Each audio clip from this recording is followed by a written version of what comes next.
Hello Taurus, it's Kat here to do your June shadow work read. Let's start with a little Palo Santo.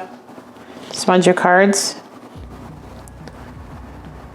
This reading is a shadow work read. It will not resonate with everyone in the collective.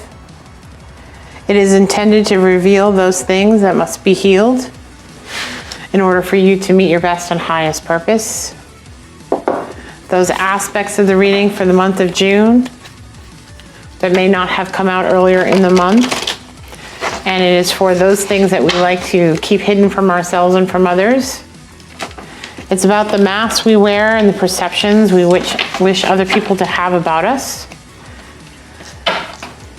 And as I said, if it does not resonate with you, which it will not with the entire collective, you can move on to your Venus, Moon, or Rising signs.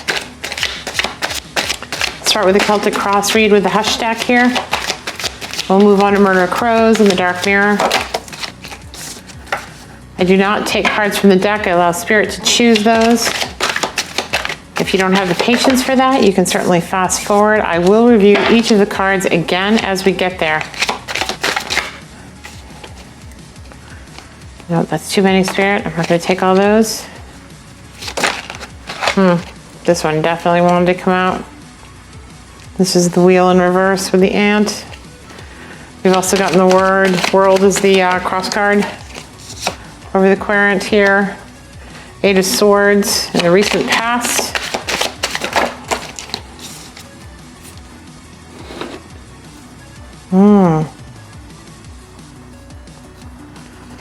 Interesting. The Moon. Things are hidden from you. The Page.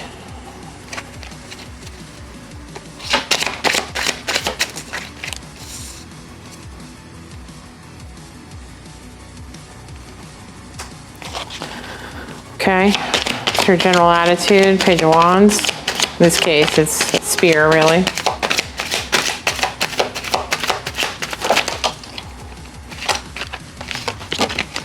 And as I said, I will go through each of the cards. King of Pentacles in your environment. Eight of Pentacles, Taurus. Hopes and fears, working hard on something. I'll get to what that is in a moment. Knight of Pentacles here as the final outcome. Bottom of the deck, Tower. Okay, Taurus, here we go. At the base of the spread, we've got the Two of Wands in reverse. Crossing that, we've got the World card. In the shadow reading of this, the Two of Wands in reverse is not knowing which path to choose. Two paths are laid before you, but there's not passion for either path.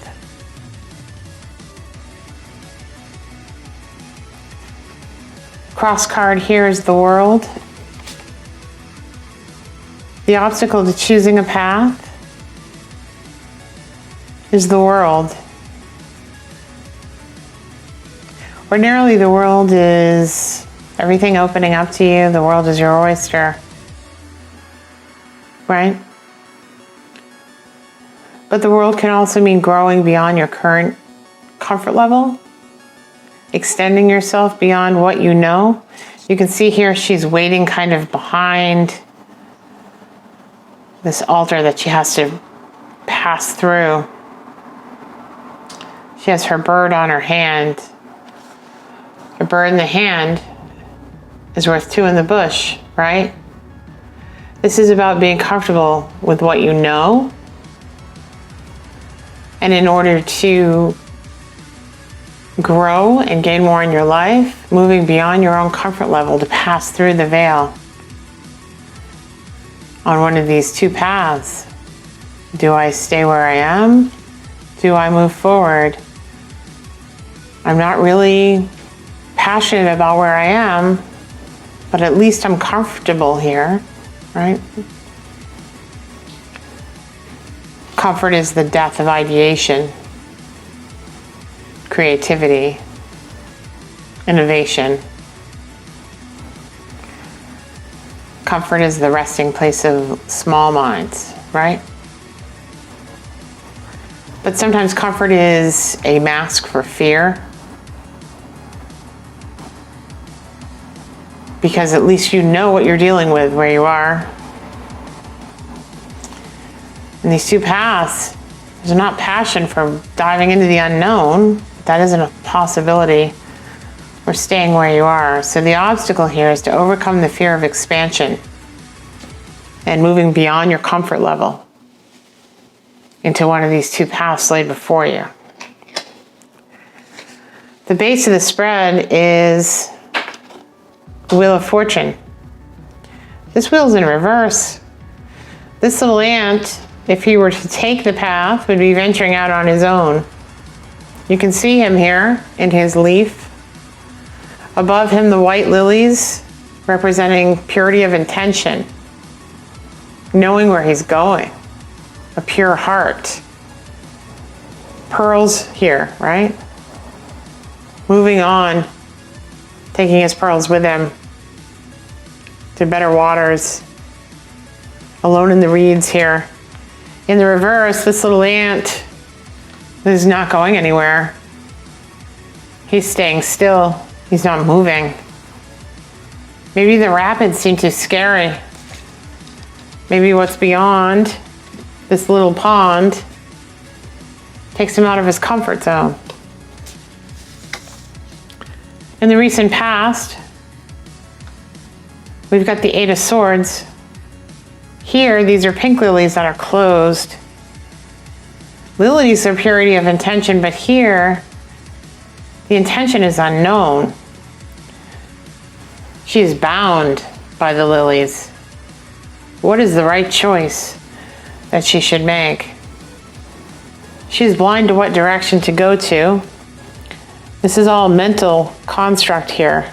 What would be the best option? What is the right option? This is all about perfectionism and how it can trap us. I don't want to take that leap because what if I'm not good enough? What if I don't do well? What if people make fun of me? What if I fail? I'm not the purest of intention. I'm not the best white China lily out there, right? But these lilies are beautiful. They just have to bloom. They just have to open up to see what the possibilities are before them. She has her eyes closed to the possibility of the beauty in the lilies here. In the conscious mind is the moon in reverse. The moon in this deck is very much like the sun. Both spike the crow. Both spike the intuition, spirit's messenger, the crow. Right? Intuitively, you know what is hidden from you. But see how this crow is almost dying here, being spiked by the moon, by this intuition. Better to reverse it. Better to not look at it. See the eye? That's looking at the moon. Better to allow that to stay hidden. We've got a lot of examples here. Closing our eyes and the eye being open to the intuition, right? In the upcoming future, and this is the near future, is the Page of Wands. There will be passion for one of these paths that is reignited once you step beyond your comfort zone. You'll take the bull by the horns and march off into your future. Good things wait for you there once you get beyond this comfort zone. Taking a risk. This reminds me of the stock market with this bull, right? Taking the risk for great reward. This page has grabbed the bull by the horns and is dragging it to where it needs to go. Feeling the fear and doing it anyway. At the base of the spread, we have the Ten of Wands. She's hiding underneath this big black cat. right? Lots of burdens have been laid upon this person. The weight of this cat is suffocating. She's kind of peeking out here, but it keeps her safe being under the weight of all these other people's burdens, right? Having all this stuff over her head, or his head, whoever I'm reading for here, also keeps you safe. As long as we have other people's stuff to talk about, or do, or worry about, or preoccupy ourselves with, we don't have to face ourselves out there in the world and the possible failure that might come, or the getting out of our comfort zone, right? We don't have to choose a path that intuitively we know is right, but it's scary. We don't have to be the ant out there on the river by ourselves. As long as we have this weight over us, we're safe. But we also never grow. We also don't evolve to find the best possible version of ourselves, to do the good in the world we were intended to do. To do the good in the world this little ant was intended to do. He has a pure heart. He's got pearls of wisdom. Remember that saying, don't throw your pearls before swine. He's supposed to be off exploring, taking his pearls with him and his good intentions to unleash on the world. Too busy hiding underneath the cat. But pretty soon, a move will be made. The fear will be overcome. The bull will be dragged to where it needs to go. In the surrounding environment, you've got the King of Pentacles. This is someone who, in the positive, is, practical and strategic and concerned about finances and does everything by the book. But this King of Pentacles here, you see the skull here? The owl is landing on the skull. There's wisdom here about being stagnant. There's wisdom here about taking some risk. He's in a cuckoo clock. It's time. He knows it's time to move. This King of Pentacles knows he will never, ever have the kind of life that he or she wants unless he takes some risk. And still the weight of the cat bears down, but in your environment is this inner knowing, this wisdom of the owl that it's time. You know it's time. No time like the present, right? Hopes and fears here. You've got the Eight of Pentacles, and you're working hard. You're working hard on all those generational curses, all those inner critic things, all the things the mind says. What if you're not good enough? What if you fail? What if you don't make it? What if it's not perfect? What if you don't have enough money? What if the money runs out? What if you lose your house, your car, your whatever? All of these things, all of these voices in your head, you're banging back. You're doing the work. You're doing the work to get rid of these fears. It's part of what you're doing here today. You don't go into a reading that says shadow work unless you want to deal with your issues, right? Spirit's going to reward that effort for you, even if it takes a tower moment. Here we have the Knight of Pentacles.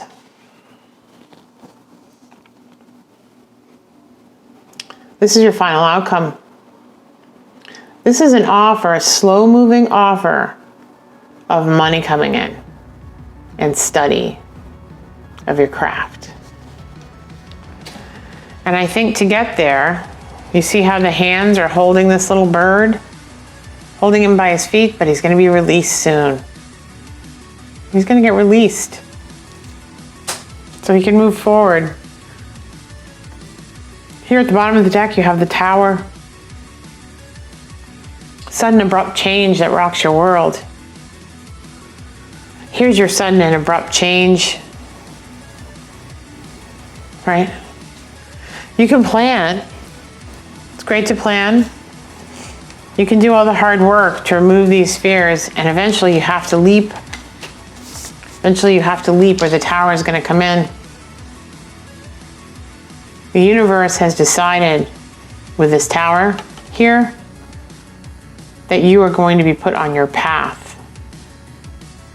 The path that is right for you. It's not that you've ever lost the path, but the momentum in moving down the path can be stopped, right? Or heated by the decisions we refuse to make about stepping outside of our comfort zone. And if you don't do it for yourself, the universe will do it for you. Okay, let's go to Murder of Crows. See what we've got here.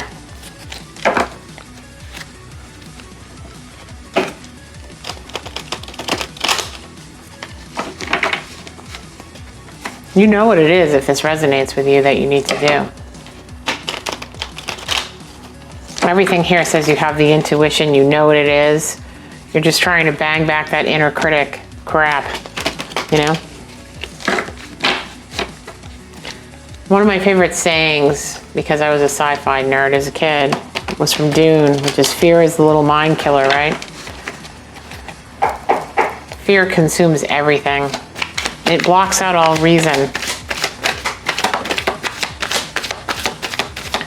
Okay. And a third one for Taurus here, please.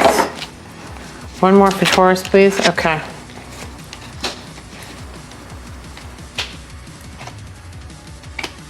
Okay. Here, Spirit is telling you there will be justice. There will be an even give and take. The sword of truth will come forth. And this chariot is going to move. You will have clarity here on what the right move is. There will be a need for temperance, for patience, because everything will happen in divine timing. But you are going to move forward toward this dream of yours, toward this path. You're going to get clarity.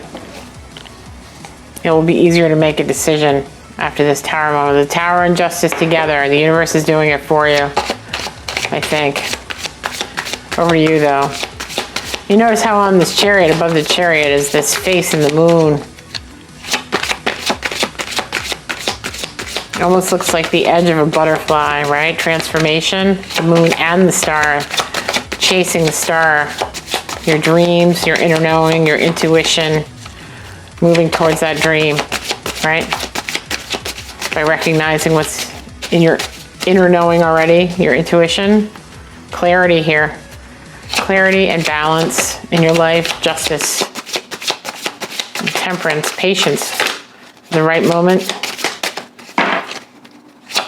Not too long, though. You don't want the tower moment to come in and do it for you. Okay. Parasite. All right. Let's see what they want to tell us with this. And then we're going to crows here. Or the dark mirror, sorry. 19. 1 plus 9 is 10, which equals a 1.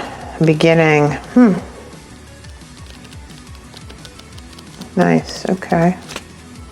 Let's see what we've got here for you guys. Parasite. When the only answer to lack of self-efficiency is to cling to another one. What can't survive alone will always seek company, but instead of growing together, they will wither together. Perhaps the move that you're thinking about making, the path that you're choosing to walk down, is a path that has you going alone. Relationships are not a zero-sum game. You know, sometimes they're 70-30, 30-70, you know what I mean?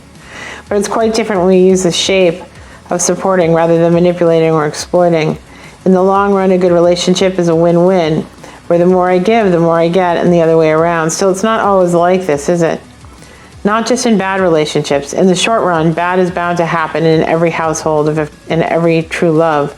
We cling, we bite, we hunger for safety and freedom and support. On the other side, we get mangled, bitten, demanded on. Well, it happens, and it happened, and it will happen again.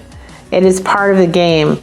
But if it happens too often, it creates a toxic environment. It doesn't matter if we are the victim or the perpetrator, as poison is shared equally. One gets the pain, another one gets the advantage, but the toxic part, they both get. Fully. A parasite, a leech, kills itself as much as it kills the host. It sacrifices the journey to the destination, and then the destination to its own failures. The problem is not living as sheep, but the true problem is living as a sheep for 100 years. So essentially what I get here is that if you are in a situation that is toxic, whether it's work, a work relationship situation, or a personal relationship, whether that's family or a love relationship, that's a partnership, and the temperance is here, which also reminds me of the Two of Cups, right? Give and take, give and take. Then you've got the Justice with the scales, give and take, give and take. If there isn't this give and take and this equal balance here, and there isn't this give and take of this ebb and flow of the relationship, it's become stagnant or poisonous or toxic. And you're trying to decide whether or not to leave. And leaving would mean stepping outside of your comfort zone, right? That you feel bound and restricted and tied to this situation. But inwardly you know that there's something that you should be doing by taking this bull by the horns and venturing out on your own. If you are too afraid to venture out on your own, right? And you're hiding underneath the comfort or the familiarity of the situation. And it's become toxic, which this Ten of Wands certainly has. And you keep beating back the voices in your head and the fears that you have. You're going to get a Tower moment here, and this bird is going to be released.